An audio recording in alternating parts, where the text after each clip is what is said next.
घमंडी पल्लवी सोफे पर बैठी थी जबकि गरीब लक्ष्मी जमीन पर बैठकर उसका पेडिक्योर कर रही थी। कितना मजा आ रहा है इसी की ठंडी हवा खाने में। ओ मेरी गरीब बहन जी, तेरे हाथों में दम नहीं है क्या? अच्छे से मेरा पेडिक्योर कर, मैल उतरना चाहिए। जी दीदी। तभी हाथों में मिठाई का डब्बा लिए हरि किशन आता है। उर्मिला जी, कौशल्या भाभी, कहाँ हैं आप? ओह नो, अगर पापा ने मुझे इससे पेडिक्योर कराते देख लिया तो राशन पानी लेके चढ़ जाएंगे। अरे ओ बहन जी, दफा हो मेरे पास से। अरे भाग्यवान, जल्दी से आ भी जाओ। है जी, आ गई। क्या बात है, बड़े खुश लग रहे हैं जी। मतलब कि हमारी पल्लवी लड़के वालों को पसंद आ गई। लाखों में एक है मेरी बेटी। हाजी, एक और बड़ी खुशखबरी है। दरअसल लड़के वाला 2 भाई है।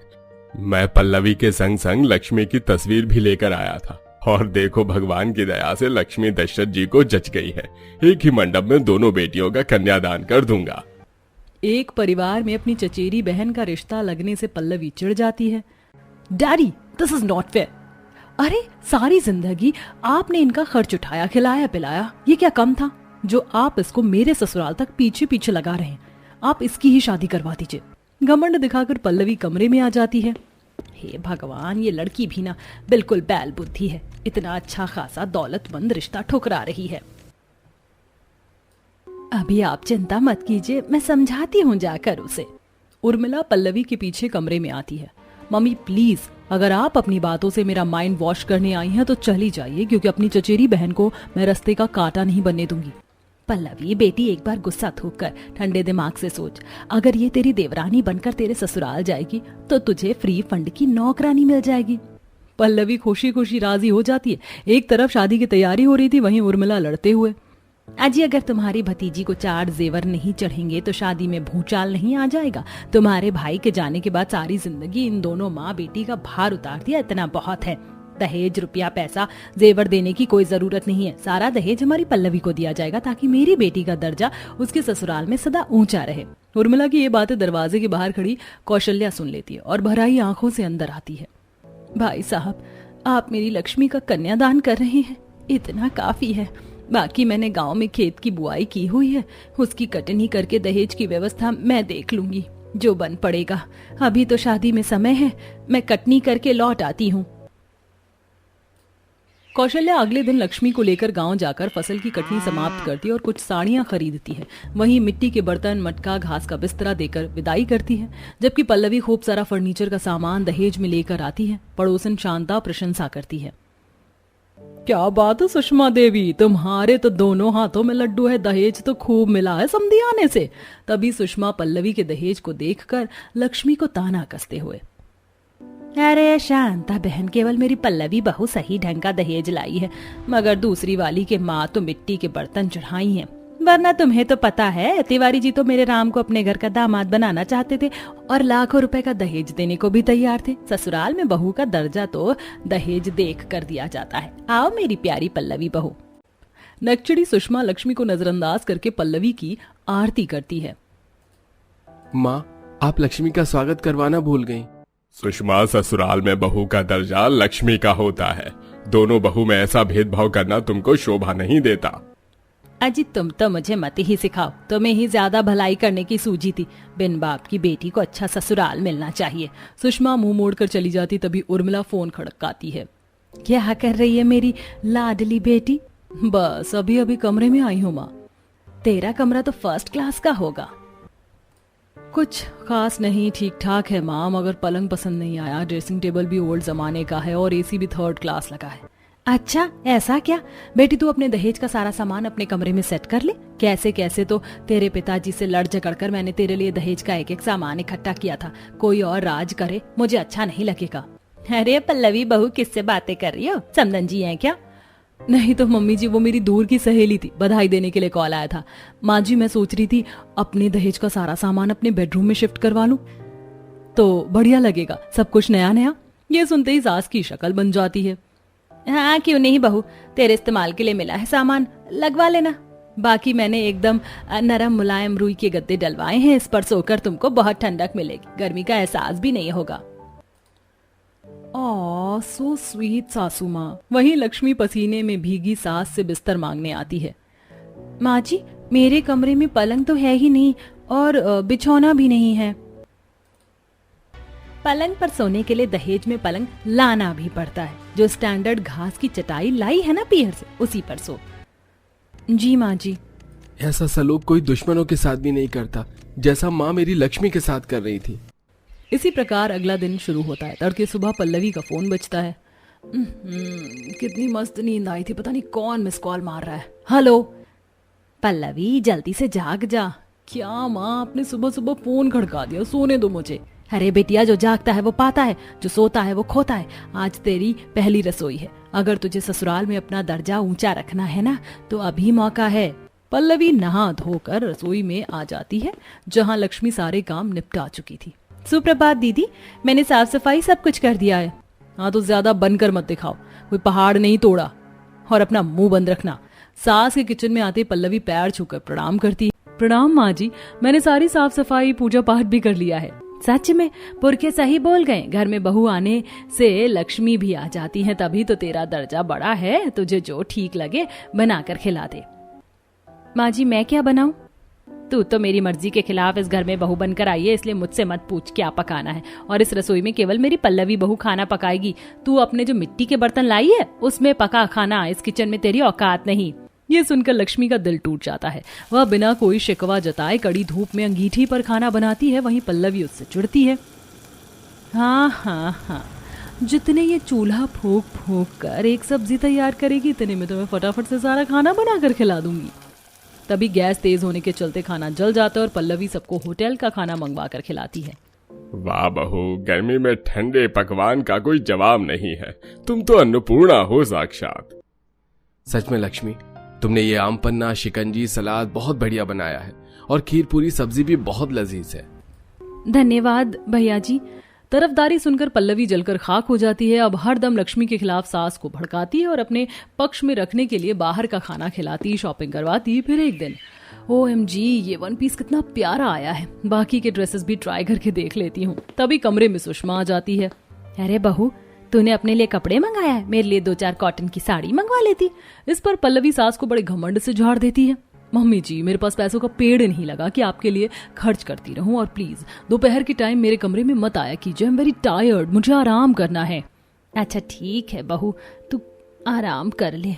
उतरा हुआ मुंह लेकर सुषमा कमरे से चली जाती है। फिर एक सुबह, मम्मी जी, देवर जी तो महीने का 10,000 रुपए देते हैं, इतने में 3 टाइम का खाना, फल फ्रूट सब कुछ खाते हैं। ज्यादा खर्चा तो मेरे पति का लगता है। इन्हें कह दीजिए अपना खाना पीना अलग कर लेंगे। बड़ी बहू, ये सारे फैसले करने के लिए अभी इस घर का मुखिया जिंदा है और इस घर में 2 जगह चूल्हा नहीं जलेगा, समझ गई? अजी, मैं पल्लवी बहू के फैसले से सहमत हूँ। राम लक्ष्मी, तुम अपना अलग देख लो खाने का जुगाड़। अपने छोटे वाले बेटे के साथ रहकर सूखी रोटी खाने से अच्छा मैं बड़े वाले के साथ रहकर घी में चुपड़ी रोटी और मटर पनीर खाने को मिलेगा। दोनों कच्चे कोठरी में गुजारा करने लगते हैं। गरीब बहू अंगीठी पर मिट्टी के बर्तनों में खाना पकाती। वहीं पल्लवी पैर पसार कर पड़ी थी। पल्लवी बहू, शाम हो गई, अभी तक तुमने खाना बनाना चालू नहीं किया। तुम्हारे ससुर जी को दवाई खाना होता है। माँ जी, मैं खाना बनाऊंगी तो आप क्या अचार डालने के लिए हैं? मतलब मैं कुछ समझी नहीं बहू। मतलब साफ है मम्मी जी, मेरा पति कमाए और मैं आप दोनों को बना कर खिलाऊं? नेवर मम्मी जी। चल कोई नहीं, मैं बना लूंगी। सुषमा उतरा हुआ मुंह लेकर गर्मी में खाना पकाती है। बिस्तर पर चाय पहुंचाना, परोस कर खाना देना सुषमा का जिम्मा बन गया था। धीरे धीरे उसकी सेहत खराब होने लगती है। ओहो, बड़ी गर्मी है। इस गैस फैन के चलने के बावजूद भी गर्मी पास नहीं हो रही। एसी चालू कर लेती हूँ। तभी एसी चलाते ही पल्लवी आकर बंद करते हुए, माँ जी, एसी चलाकर खाना कौन बनाता है? देखिए, गैस और बिजली का बिल दोनों बर्बाद हो रहा है। बहू, बहुत गर्मी लग रही थी तो थोड़ी देर के लिए चला लिया। मम्मी जी, बिजली का बिल ससुर जी नहीं भरते, तो इसलिए थोड़ा लिमिट से खर्चा कीजिए। एसी का रिमोट लेकर पल्लवी रसोई से चली जाती है। सुषमा फूट फूट कर रोती है। धीरे धीरे गर्मी में खाना बनाने से उसकी हालत खराब हो जाती है। पल्लवी बहू, डॉक्टर को बुला दे जरा। लो, एक तो इनके खाने पीने का खर्चा उठाओ और सुई दवाई भी करवाओ। मेरे पति के पैसे खर्च करवाने पर तुले रहते हैं। मैं किटी पार्टी में जा रही हूँ, प्लीज आप ये मेलोड्रामा बंद कीजिए।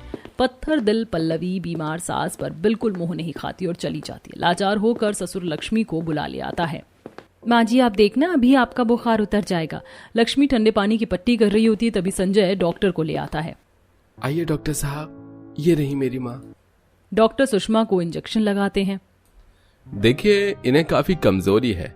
लगता है बुढ़ापे की उम्र में इन्होंने जरूरत से ज्यादा काम किया है। इन्हें देखभाल की जरूरत है। लक्ष्मी सुषमा की दिन रात सेवा पानी करती है, उसे खाना खिलाती है, मालिश करती, बाल बनाती और रात भर उसके पैरों के पास ही रहती है, जिससे सुषमा की आंखें खुल जाती हैं और वो भली चंगी हो जाती है। संजय, देखो मम्मी जी बिल्कुल ठीक हो गई हैं। खबरदार जो मुझे मम्मी जी बोला, ये अधिकार तू खो चुकी है बहू। लक्ष्मी बहू, मुझे माफ कर दे।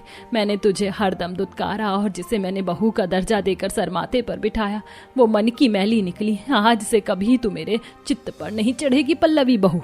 मेरी केवल एक ही बहू है, लक्ष्मी बहू। आखिर में लक्ष्मी की तपस्या का फल उसको मिलता है और मान सम्मान के साथ उसको ससुराल में बहू का दर्जा मिलता है। सुबह से दोपहर होने को आ गई है, लेकिन अभी तक एक भी खच्चर की सवारी करने के लिए आज भी कोई भी नहीं आया। मुझे लगता है कि अब कोई आएगा भी नहीं। आजकल लोगों ने वीडियो बनाकर ऑनलाइन डाल दी है कि कैसे लोग खच्चर पर बैठकर सवार होते हैं और बेचारे खच्चर की हालत खराब होती है। लेकिन हम तो अपने खच्चर का काफी अच्छे से ध्यान रखते हैं। अरे भाई, ये ऑनलाइन जमाना है, यहाँ जो चीज लोग देख लेते हैं उसे ही सच मान लेते हैं। पांचों भाई आपस में बात कर रहे होते हैं कि तभी एक आदमी उनके पास आता है। आइए साहब, खच्चर की सवारी करनी है आपको, बताइए कहाँ जाना है? ऊंची पहाड़ी या टीले वाले मंदिर पर? अरे टीले वाले मंदिर पर कितने रुपए लोगे जाने के? टीले वाले मंदिर के तो 100 रुपए हैं, आप 80 रुपए दे दीजिएगा। अरे भाई, कितना दूर है मंदिर? 80 रुपए तो बहुत ज्यादा है, मैं तो 40 रुपए दूंगा।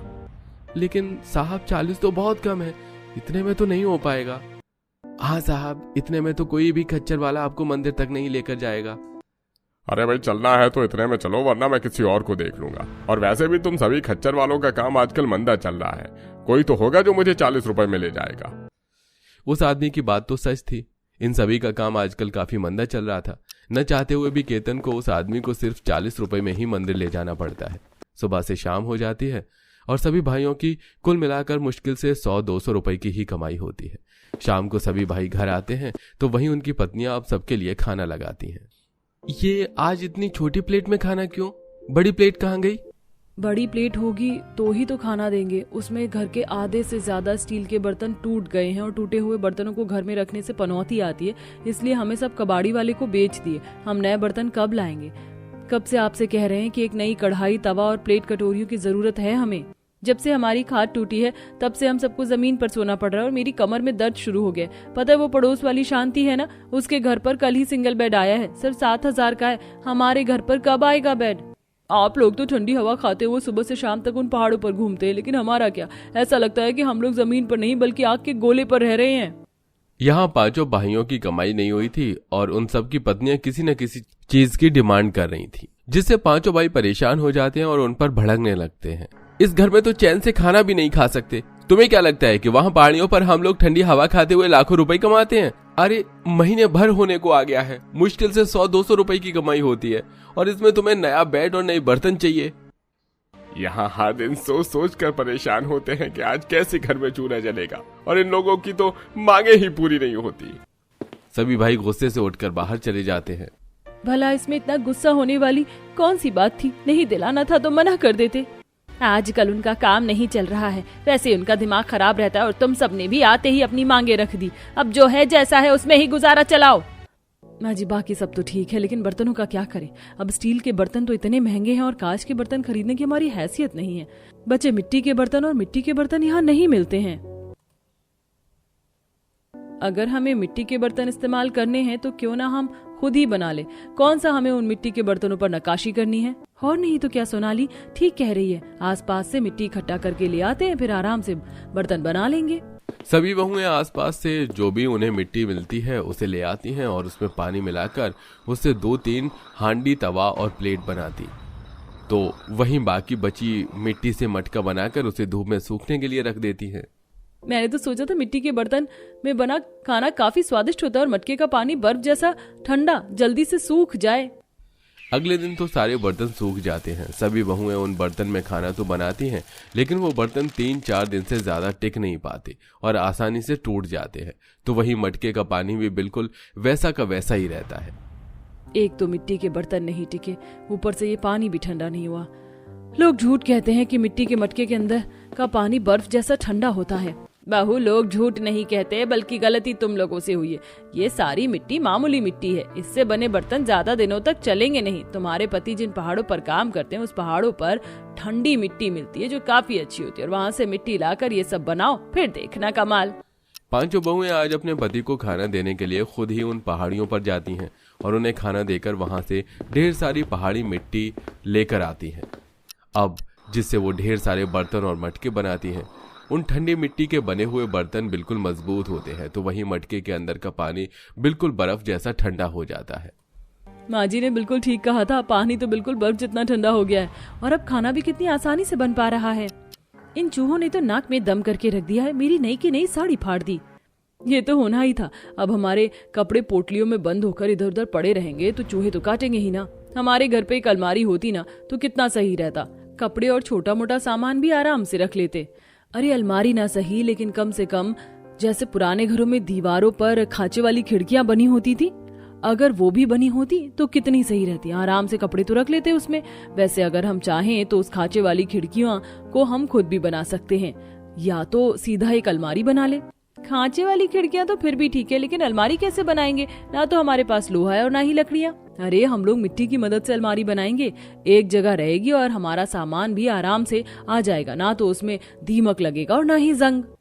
आरती सारी बात बाकी बहुओं को बताती है, जिसके बाद अब बाकी बहुएं दोबारा से ठंडी मिट्टी लेने के लिए पहाड़ों पर जाती हैं और वहां से ठंडी मिट्टी लाकर उससे एक बड़ी सी अलमारी बना लेती हैं, जिससे कपड़ों के साथ साथ घर का काफी सारा सामान भी रखा जा सकता था।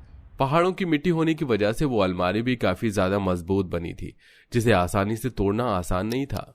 मेरी तो कमर अकड़ गई, जमीन पर सो सोकर बिल्कुल मन नहीं करता अब जमीन पर सोने का। मेरा तो मन कर रहा है कि अपने मायके ही चली जाऊं। तुम आजकल की बहू का कुछ नहीं हो सकता। जिस तरह तुमने मिट्टी से जुगाड़ करके बर्तन और अलमारी बनाई, ठीक उसी तरह बेड भी बना लो। तुम लोगों के लिए कौन सा मुश्किल भरा काम है, और बेड बनाना भी इतना मुश्किल नहीं है। माँ जी तुसी ग्रेट हो, क्या आइडिया दिया है आपने। अब एक बार फिर से सभी बहुएं पहाड़ों पर जाती हैं और वहां से ठंडी मिट्टी लाकर उससे बेड बना लेती हैं। ठंडी मिट्टी का बेड होने की वजह से उन्हें सोने में भी काफी ठंडक मिलती थी और ज्यादा गर्मी भी नहीं लगती थी। तो वहीं अब गर्मी से बचने के लिए अब सभी बहुएं एक मिट्टी का कूलर भी बनाती हैं। अलमारी बिस्तर तक तो ठीक था, लेकिन तुम लोग अब मिट्टी का कूलर बना रही हो। अरे सोचा है चलेगा कैसे और हवा कैसे निकलेगी इसके अंदर से? माँ जी आपको लगता है कि हम इतनी मेहनत करके ये मिट्टी का कूलर सिर्फ दिखावे के लिए बना रहे? आप देखती जाइए, ये जरूर चलेगा मिट्टी का कूलर। पांचों बहुएं मिट्टी का कूलर बनने के बाद अपने पतियों से एक मोटर फिक्स करवा देती हैं, जिससे अब ये मिट्टी का कूलर बिल्कुल असली कूलर की तरह चलने लगता है। तुम सबने तो कमाल कर दिया, ये चीज हमारे दिमाग में क्यों नहीं आई? दिमाग होगा तो आएगी ना, खोलते हुए तवे की तरह भपकता जो रहता है इन लोगों का दिमाग। कुछ कहा तुम लोगों ने? अरे नहीं, आप लोग ठंडी ठंडी हवा खाइए, तब तक हम ठंडा ठंडा नींबू पानी बनाकर लाते हैं। उस ठंडी मिट्टी की वजह से पांचों बहुएं आए दिन छोटे मोटे चीज बनाया करती थी, कभी टेबल तो कभी घर में सजावट की चीज, जिसके चलते अब जहां पहले उन पांचों बहू का घर पहले हमेशा खाली खाली रहता था, भरा पूरा लगने लगा था। ऐसे ही कई दिन गुजर जाते हैं। तारा और सोनाली मिलकर सबके लिए आलू की सब्जी, पूरी और खीर बनाती हैं और उन्हें ढक कर रख देती हैं। उन सबके पतियों को आज काम पर से आने में थोड़ी देरी हो जाती है। शाम के बजाय वो सभी देर रात घर आते हैं और अब जैसे ही वो सब लोग खाना खाने के लिए बैठते हैं तो बहू देखते ही उन्होंने जो खाना बनाया था उस सबसे अब बदबू मार रहा था। ये क्या, कुछ घंटे पहले तो ये सब्जी बनाई थी, इतनी जल्दी खराब कैसे हो गई? और जरा खीर देखो, ये तो पानी भी छोड़ने लग गई। अपनी मेहनत करके हमने इतना सब कुछ बनाया था और सब खराब हो गया। तुम लोगों को ये सारी चीज किसी ठंडी जगह पर रखनी चाहिए थी, तब ये खराब नहीं होती। अगर आज एक फ्रिज होता तो इतना खाना खराब होते हुए नहीं देखना पड़ता। फ्रिज के लिए पैसे क्या मुझे बेच कर लाओगी? तुम लोगों ने जिस तरह से ये सभी चीज जुगाड़ करके बनाई है ना, ठीक उसी तरह से अब फ्रिज का भी कुछ ना कुछ जुगाड़ करो, समझी?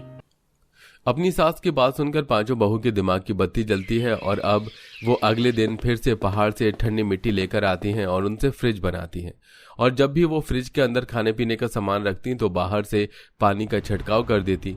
मिट्टी को ठंडक की वजह से सारा खाना ठंडा रहता और जरा भी खराब नहीं होता। वहीं पांचों भाई भी अब अपना खच्चर वाला काम छोड़ देते हैं और उन सारे खच्चर को बेचकर उनसे मिलने वाले पैसों से 2 बोट खरीदते हैं और लोगों को नदियों की सवारी करवाते हैं। तो वहीं दूसरी तरफ बाकी बचे तीनों भाई फैक्ट्री में काम करते हैं, जिससे अब उनके घर की स्थिति भी ठीक होने लगती है।